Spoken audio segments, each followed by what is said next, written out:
Turkey is moving towards a recognition of the pain and trauma of the Armenians. But if the Armenian diaspora wants that recognition to broaden,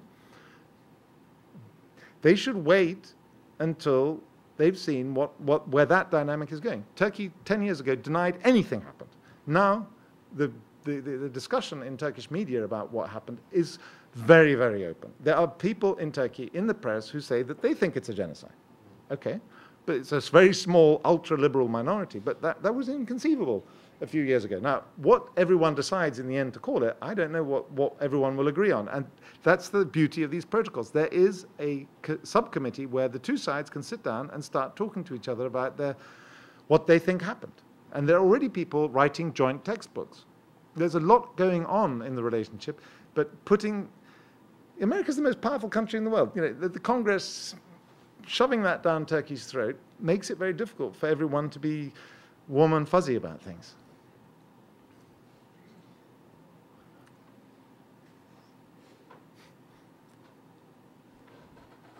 David Mack from the Middle East Institute. And thank you, Hugh, for a very convincing presentation. I mean, you've totally convinced me that the Kemalist elites of Turkey and Turkish governments have not really changed their basic orientation toward the Middle East. And your opening question, is Turkey returning to the Middle East?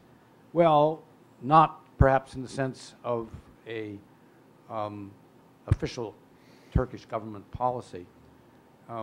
But when you said those words, I thought to myself, well, when did Turkey ever leave the Middle East in the larger cultural sense in terms of broad public attitudes toward Europe and the Middle East? And I've heard some people argue that after 8 decades of trying to change Turks into Europeans, perhaps the minority of the Turkish elite opinion, or at least maybe the majority, but at least a large part of the Turkish elite position, elites, ought to appreciate that on a popular level, the Turkish people never stopped being part of the Middle East. And I say that with the background that the Middle East Institute sort of stuck its neck out when Erdogan, recently released from prison, but not yet allowed to run for parliament, came here to Washington, and we gave him a public platform. And I think the attitude of some of our Turkish American friends was, how dare you suggest that Turkey is a part of the Middle East? So could you kind of, getting away from the official elite opinion, could you talk a little bit about wider public opinions in Turkey toward the Middle East and toward Europe? Mm-hmm. Well, I'll start off with myself. I'm British, right? But we still talk of Europe as the continent or something else other than Britishness. And yet we're members of the EU. But I, personally, am a convinced supporter of the idea that the EU is good for Britain. And I believe that the Turkish elite has reached the same opinion. I am Turkish. I have convinced myself that the EU is good for my country, and therefore I'm with the EU. But with the emphasis again on convinced myself. One doesn't become European. Sweden, when it joined the European Union, was rejected by the French on the ideas that you are not Europeans, and the Swedish Parliament, the big debates there was, why should we join the EU, because that's a Roman Catholic thing, and we're not Roman Catholics. You know, why should people change at all anyway? I mean, Turks are Turks, and within that, under that rubric of Turks, there's all kinds of things which have been suppressed for many years, but are now coming to the surface as Turkey liberalizes and becomes more richer and more broadly rich, and the middle class gets more of a voice. And the AKP, for instance, is the representative of an urbanized rural migration to the cities since the 60s and 70s, and perhaps they represent, as the polls show, a large proportion of the country. They're a different tribe, if you like, to the secularists, and there's a bit of a class war going on, and there's bitterness about them moving into nice positions. If you go to the Ataturk Airport VIP lounge now, it's very interesting. Not only have they changed the decor to this kind of faux Orientalist boudoir, but you get lots of girls with headscarves in there now. And that makes people, that inspires a class reaction, which I would point that when your secularist Turkish friends, which are the majority of the Turkish community in the United States, or certainly those who are effective in Washington, tend to be the secularist types. They are reacting to a change in the balance of social power.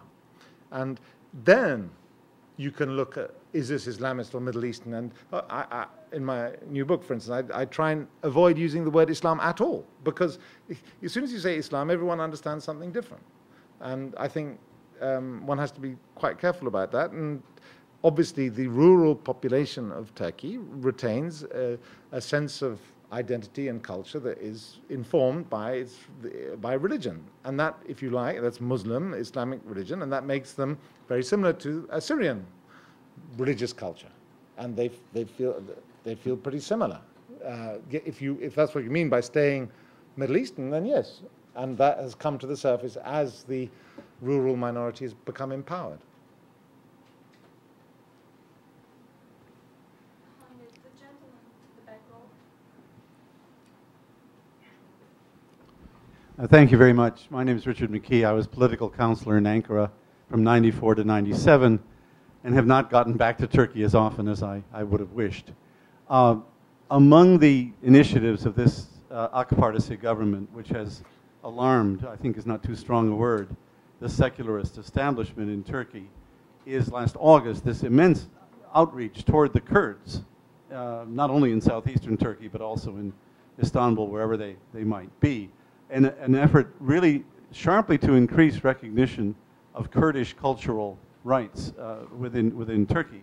I think in doing so, the party was drawing on the common conservative social Islamist basis, which Turks and Kurds very broadly share.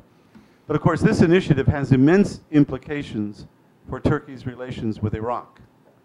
And my own sense is that in Turkey, and I think fairly broadly shared, is great concern about what happens in Iraq after the Americans leave, and we are leaving. There are also echoes in Syria and Iran, but I think the real focus here is on Iraq. When I was there, I knew very aged Turks who swore that Turkey had been cheated out of the Mosul Vilayet by the British, and it might not be too late somehow to get it back. So my question really with that background is, how does the Turkish government view the outlook in Iraq over the fairly short term, really? And how does this cultural opening to the Kurds play into their assessment of what might go on? Thank you.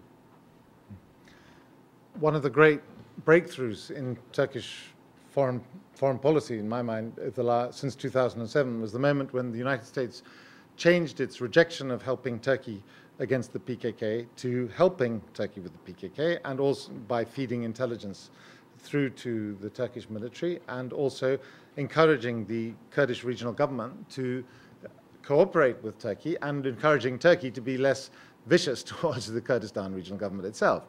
And AKP was open to this, you're right, but not just AKP. The success belongs to the Turkish foreign ministry as well. They had an excellent mediator who could talk to these people, and remember that when Turkey approaches the Middle Eastern government, they're watching both. They're watching what the AKP leader does and also what they see as the power in the Middle Eastern mindset, the establishment